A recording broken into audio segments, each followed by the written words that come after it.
Hello fellow gateballers. Today we're going to be discussing some of the strategies involved in technique of making shots. This is going to be one in a set of videos in which I'll be discussing probably the three key stroke types required. Not necessarily required actually, that you have the ability to use in gateball.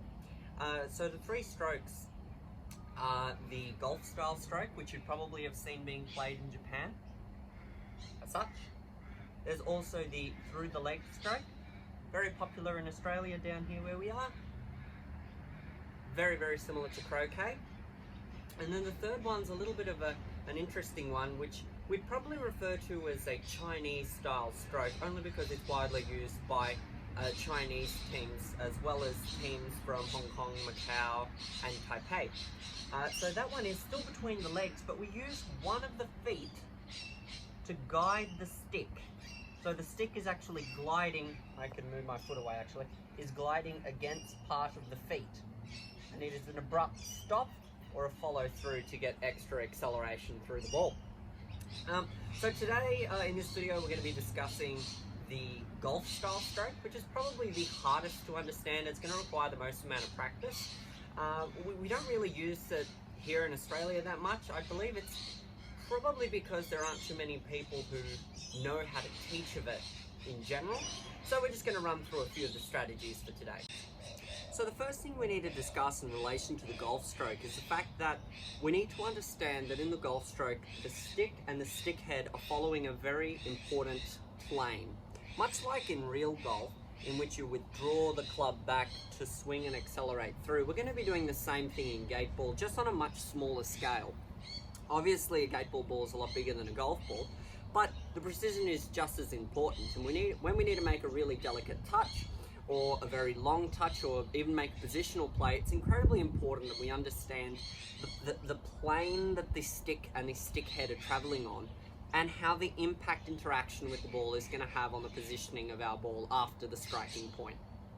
So when we're trying to stroke our ball here and we're using the golf method, we can see I've put down two alignment sticks here just to show you where the straight plane is. And these are a little bit to illustrate to you the fact that you don't have to be perfectly straight. If I come up here, I'm still in plane, very straight. But you can see that we're creating this downward angle onto the ball, and that's really not the greatest. And the reason it's not the greatest is, if we're coming down on this steep plane, so the reason we get in that steep plane, I should explain first actually, is because we're really trying to keep the stick really straight. And when we're trying to keep the stick really straight, we tend to raise our hands, we tend to get really vertical and upright, and as a result of that, we come down, everything that goes up must come down really steep on this ball. And if we do that with acceleration, it's very, very easy to see that we're either going to completely miss the ball or cause the ball to jump. So in that case, I hit the upright because of acceleration in that sense, but you can quite easily cause this ball to jump. We can see if we can get it to jump a little bit here by getting really upright. So that ball jumped over the two there. Went through the gate, but jumped over the two ball, which is something we probably wouldn't want.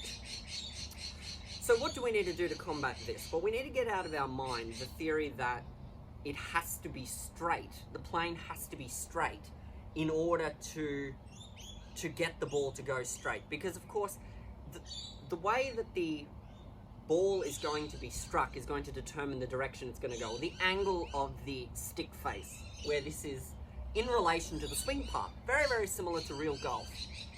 So it's our path, the direction, whether we're going inside, whether we take the stick outside and more vertical, or whether we go straight back. It is the path of the stick in relation to where the stick is pointing, whether it be closed or open or incredibly neutral, which will determine exactly where the ball's going to go. Now on a short scale like this, it's really not that difficult, because really any way we're going to hit it, there's enough variance between the size of the ball and the size of the gate as to when we stroke our ball as to where it's going to go. So you need to practice these things with the swing plane that you are most comfortable with, as long as you're getting the ball to go straight. I've seen people who go really on the inside, really pulling. So if this back alignment rod here is, we'd say, the main alignment rod, which would indicate an inside or a pulling. So we're pulling the stick away this way, coming on the inside. So I've seen people come way on the inside, but then equally cutting across the ball and being able to keep it straight, because don't forget, it's only that point of impact right there when the stick face and the ball come into contact, which makes difference. So if you can find, pulling it on the inside, where the low point of the swing is, and you can successfully get through, it'll be completely fine. Now obviously that's up to how your body reacts to the shot. A lot of people like to come really vertical, as we were saying, but of course, although you can come vertical, you have to work really hard, and often when we come vertical, so we're coming when I'm in vertical, I'm trying to say that people are trying to keep the stick really straight in between the two alignment rods. So when we're trying to keep it in between the two alignment rods like that, we often have to extend the arms because the body's not turning, because the shoulders won't go. If the shoulders turn, that means we're pulling it across the inside, and it's usually a shot. If we're pulling it across the inside like this, and we usually come very straight, we're usually going to hook the ball across, and I hit the left hand upright there, pull the ball across the shot. We really want to, if we're going really vertical, which is straight, and vertical, which is something I really wouldn't recommend in all honesty. It's just extending the body, and then when we're trying to come through, we tend to lose, we gain acceleration, but we lose forward weight. So the weight that's on our left side of our body, which is really grounding us. So we come up here, we've extended out with the arms, and then that body, I'm exaggerating it a bit, but our body tends to do this. And when our body tends to do this, we tend to hit the ball not full pelt in the middle, which is obviously not something we want to be doing in gate ball. So we can come vertical, and then we do this, and often we're missing. And as I said, here on a short scale like this, it's perfectly fine because you're still going to make it. But when we're using much longer shots, much larger positioning shots, it's a lot more difficult to understand exactly why we're missing the ball. So when we're practicing these, first thing I want you to do is find your low point of your swing. And that's where, when you swing at the ball, in the golf style, taking whatever stance you like. There are, people stand like this, people stand like this in some cases and go really straight. But of course, this straight is actually very different, so we'll explain that a bit later. But you can stand any way you like, and you've got to know where your low point in your swing is with your path, whether you come inside. I come inside just a little bit, I cross over just this little black bit of the alignment rod. So ever so slightly on the inside like that, and there's a bit of wrist movement. And you can see the body has remained relatively planted to the ground. The hands were allowed to go inside the plane, and then there was a little bit of wrist cock. Then it was brought down, maintaining the wrist cock, and then when we got back to about here, the wrist started to straighten back out. And when the wrist started to straighten back out, the stick flattened itself in relation to the path and into the ball, and the ball was struck completely square. So it was the wrist action in relation to the path and the face which resulted in the ball being struck cleanly and towards the gate. So I'm just going to reiterate a little bit about the direction of the swing plane. And the reason I'm doing it from this angle is because from the other angle it's a little bit difficult to understand what I mean by inside, outside, and really vertical. So I'm just going to describe them one by one. So we'll start with the vertical. So when I was saying you were coming vertical, as I said, you were coming really steep, you were breaking the wrists maybe, the arms are extending. So that means that the stick was really traveling as straight as physically possible to then strike the ball, creating that really negative downwards angle. And you can see from this angle that it does come up quite high. So when we're striking it, we often can miss it to the left or right when we're coming vertically straight. And that's because of the downward angle we're creating. The downward angle does cause the ball to jump in some capacity, which does create a little bit of variability through the stroke. So the next one that we were talking about was coming on the outside. And coming on the outside would be in relation to coming away and coming across this way. So we're crossing the boundary of this alignment rod just here. And it's one really that you don't really see that often. It's usually very subtle. It just comes across like that. So you're coming up this way, and then you're coming through. Obviously I'm exaggerating it here, but you're coming across this way, and then you're coming through. And often when we do this, we can come across the ball, and usually it goes left. In most cases, you're going to be making a miss to the left, and that's just because of the nature of the fact that the stick is completely square. The stick face is square.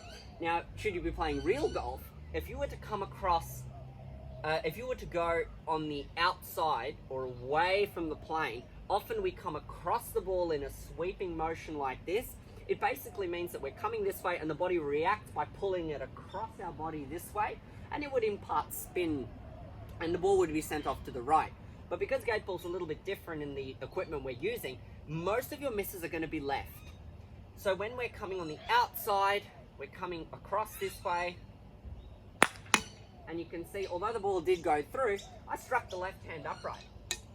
So, of course, since we're so close, we really don't want to be missing this gate by even touching any of the uprights. So you can see how much of a bad stroke that was. Grab another ball and I'll describe the inside. It's exactly the inverse of what we've just done. So coming on the inside too much would be crossing the boundary early, whipping the stick around the body, and this is the one that we see the most. Now obviously I'm exaggerating it again here. Whipping the stick around the body and then coming through, and often this is the easiest way to miss it left. This is the snap hook gate ball shot to the left. And if you're doing it at this close range, you might be able to get it to go through, but often, we got it to go through that time, but often you're finding that you're coming across and you're sweeping across, and it's the straight left, and in incredibly rare instances, you can actually block it out to the right. And the reason you'd block it out to the right is because the stick face, the angle of the stick face in relation to left or right, which would be closed in this direction, open in this direction, in relation to the path, open in that direction to the path, closed in that direction to the path, or linear or neutral to the path, is directly in relation to when we're coming on the inside, sorry. So we're coming on the inside here, and the way it can go right is that our body rotates and our face is still open. And you can see that my stick is pointing in this direction, and if we draw a line from here to here, it's pointing out way out to those white balls. So you can, in theory, coming on the inside, miss the ball way right. Because what's happened is our body has rotated across, we've whipped the stick across, and then instead of bringing the arms across and the body at the same time, we've effectively come across inside, the body is gone, the body is rotating, but the hands have remained still. So if the body rotates but the arms don't, the ball goes out to the right. If we whip it on the inside and the arms rotate and the body doesn't, we whip it straight left. So what does this all mean? It means that we need to try and find the path that best suits us. In real golf, there's not many variations you can do on this, but in gate ball, because the equipment's different, the balls are bigger, the gates are bigger, there is a little bit of variation and room for error. But we still need to be able to find the exact path which is good to us. Some people might be a little bit better coming on the outside across that path. So we're coming over that alignment stick and over here. So that would be this. That would be the actual action. Obviously I was exaggerating it then. Some people are good with this linear, but I'll tell you what, it's really not something I'd recommend. You're just getting that ball to just jump microscopically because of the wrist cock, which we'll explain in the next section just in a minute. Try and find just the right amount. As I was saying in the last little section, mine is just crossing on the inside, and we've got a little bit of wrist cock at the end, which then rotates through with the body first. So my body goes with the arms, and then the hands straighten out like that. And you can see that when I take back, so if I go to my backswing, you can see that my wrists are cocked, my hands and arms are extended, then my body and my arms go at the same time. And when I reach this point, my body flattens the wrists out and I'm able to strike the ball. Obviously we don't want to miss it though. Just goes to show you that no matter what type of strategy you use, you're always going to be missing. We'll try it again, just to not make a fool of myself. Just like that. And that's what we're discussing in relation to swing path. So the next thing we're going to talk about is wrist cock in the swing. Now, most people don't use wrist cock, but a lot of people only use wrist cock to hit the ball. And I'm going to explain a little bit of the advantages and disadvantages. The most important thing I want you to get out of this is that you should use what's comfortable for you. So for me, it's incredibly natural. It feels natural to get to here and then cock the wrist slightly and then come through and then flatten out. Now, obviously, there's a lot of moving parts there and a lot of things that can go wrong, but that's just what feels natural to me. I don't really feel like I'm doing it. And obviously, this creates a little bit of downward speed and acceleration through the ball to help you get it over, say, a lawn that's a little bit heavier. Other people on the inverse use a completely neutral grip with no form of wrist cock whatsoever. So they're either coming dead straight, which I said was, not the greatest, coming a little bit on the outside, but the hands are still straight, or they're coming on the inside, still on a good plane on the inside, coming nicely, but then not breaking the wrists and then coming through. Now, for some people, this sounds a lot more logical, and I can see how it might be a lot more logical for most people because it's very linear. Although we're still coming on the inside, we're not breaking the wrist. So you can see there, dead straight through the gate. My hands didn't break, didn't wrist cock, didn't anything, but it feels very unnatural to me. And that's important to remember, that what feels natural for me as a player might be completely different for you.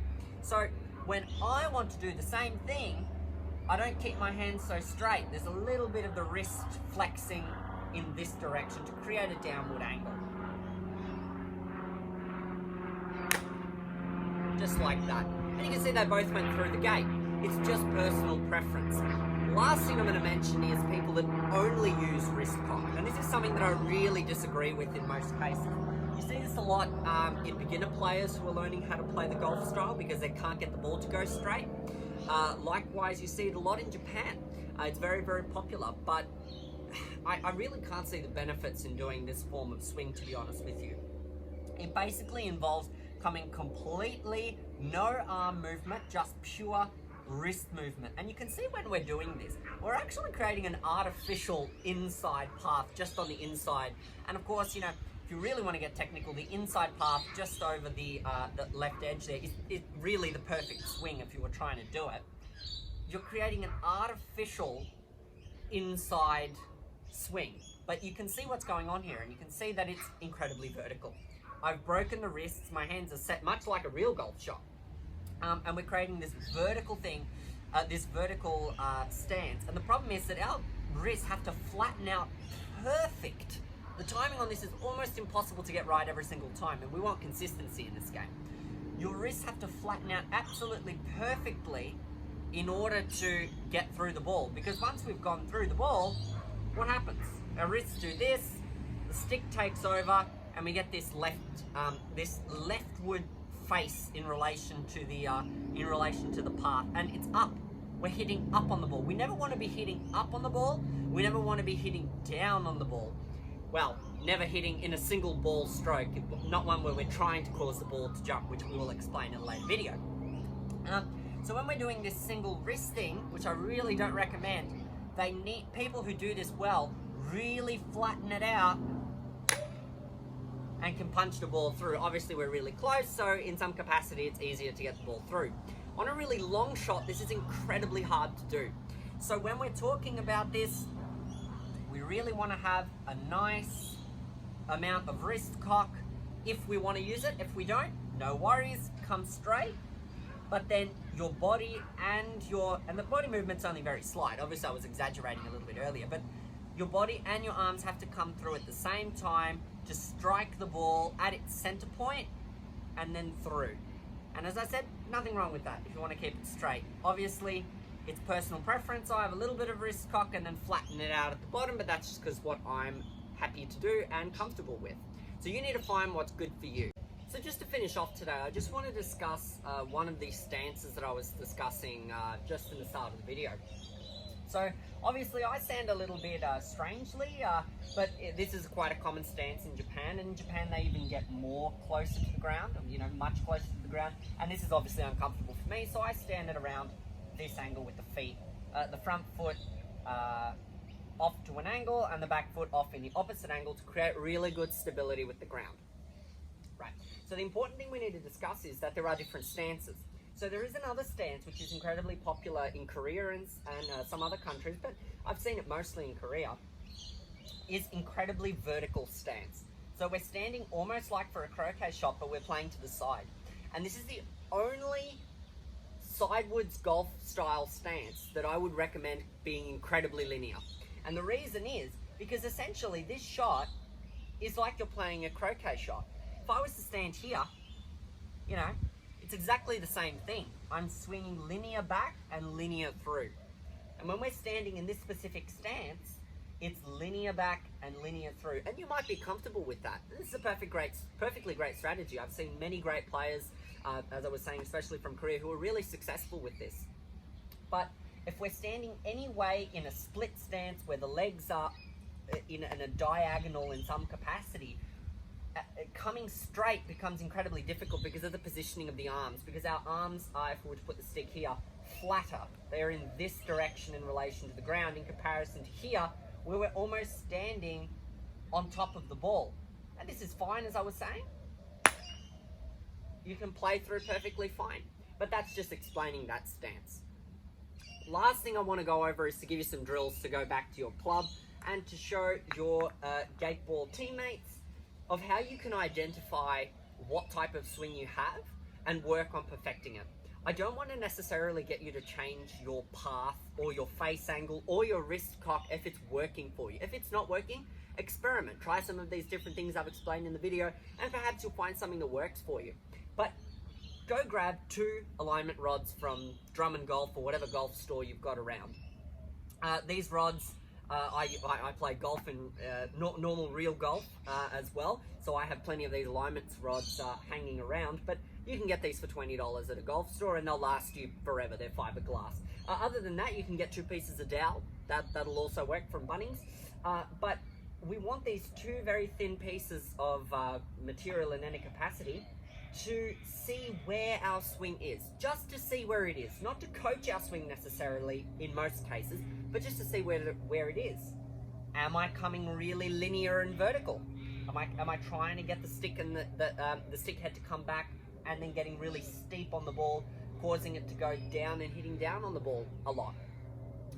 Am I whipping around without knowing it? That's probably the one that most people are going to be doing, and most people won't be able to realize that they're doing it without actually seeing the sticks there, because you can clearly see that your stick is going across the alignment rod or stick, and it's coming around, and then you're hooking it around, and then we get that legendary straight hit into the left upright or miss left, or the even better one that is a little bit rarer, as we were saying, where the body goes and the arm doesn't. We're still whipping around, but we get it to go block right. That's where, as we were saying, whipping around, and you can see I even clipped the rod there, where the body goes but the arms don't. So the sticks allow us to see exactly where our path is and to possibly, and I say the word possibly, correct over exaggerations in the swing. If we're whipping it around, I don't want you to be doing that. It's not the greatest thing. We're going to be causing that hook left, that block right. We want to be, if we're coming on the inside, a gradual, just over that left, that right little cap on the end of that rod there. And being really nice. Using wrist cock if you want, but you don't have to. Do you come on the outside and lift the arms? Which would be something that I really would disrecommend. I mean, I've seen some people be successful with it, but it's honestly not something that's something that I'd recommend either. If you wanted my advice on the perfect looking golf swing for gate ball, it would involve either wrist cock or no wrist cock. It doesn't matter. It's completely up to you. So that's not as important. But it would involve coming slightly on the inside, with wrist cock, without wrist cock in the neutral, and then coming through, and then following the same path coming on the same path in that direction, through the ball, out of the swing, getting the ball to travel straight. Just try and do one here. Hopefully I don't make a fool of myself. Just like that. Obviously not going off the back of the court like I... Oh, no, made a touch. So that's the drill I'm going to leave you guys with today. Get some sticks, get some dowel, get some alignment rods. See where your swing is in relation to the path. Coming inside, outside, really linear. And see where the stick face is in relation to the path as well. Because that can be causing a... To be honest with you, most of the problems you're going to have are going to be the stick face in relation to the path, because as I was saying, if you're coming way on the inside, so you've been playing way on the inside over here, but your path is way open, so the stick face is flat instead of, so we're coming across here and the stick is open like that. When we come through, the stick is almost like completely flat. It can come through completely flat. Your body is just compensating without you realizing. But if we're coming back and our stick is pointing downways, like that, in other words, the stick face is closed, when we come back to here, we're just going to go straight down, and you can see that in relation to the path, this is heading out to the left of the gate, we can see that we're crossing across the path line, and we're going to hit it straight out left. The inverse, of course, if it was really open, was that we're hitting it straight out to the right. So the face in relation to the path is what we need to understand. It's not necessarily that if I'm pulling it way on the inside and my path is way open, when I come through, it's going to be flat. But if I'm pulling it on the inside and I've got a closed stick face, when I come through, I'm going to be hitting it straight left. So we just need to understand our path, our face, whether it's open, whether it's closed, or whether it's neutral, and how we're swinging through it with those two in relation, the path and the face angle. So I'm going to leave you with that today. Go out, do those things, and hopefully you'll be playing better gate ball soon.